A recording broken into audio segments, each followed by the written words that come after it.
परवीन भाभी का हाथ हुमायूं से कनेक्शन स्मारकों में दिखाती थी आत्माएं। जब कबीर बेदी ने खोला बचपन का राज। परवीन भाभी बर्थ एनिवर्सरी। कबीर बेदी ने बताया कि परवीन भाभी को पूर्वजों ने एक वक्त पूरा हुमायूं के दरबार में काम किया था। परवीन को स्मारकों परिवार के लोगों की आत्माएं दिखती थी। परवीन भाभी का आज 4 अप्रैल जन्मदिन है। उनके निधन के पहले और बाद में उनसे जुड़ी कई कहानियां कही है और सुनी जाती रही है।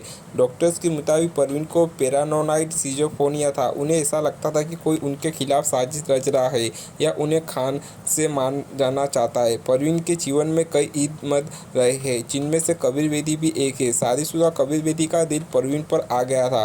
कबीर अपनी ऑटोबायोग्राफी में परवीन के बारे में लिख चुके हैं। एक इंटरव्यू में उन्होंने परवीन के बचपन के बारे में कुछ शॉकिंग बातें बताई थी। उन्होंने बताया था कि परवीन को बचपन से ही आत्माएं दिखती थी।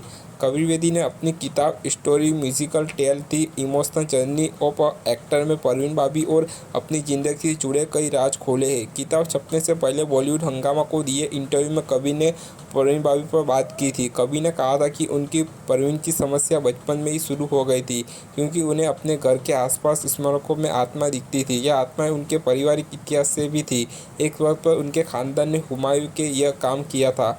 कबीर ने बताया कि एक बार परवीन के साथ बहुत परेशान करने वाली घटना हुई थी। तब महेश भट्ट को परवीन की मां ने बताया था कि उनके पिता भी ऐसे थे। कबीर बेदी ने बोले तो मेरा सवाल ये है कि क्या जेनेटिक वजह थी जिससे यह स्थिति आई थी।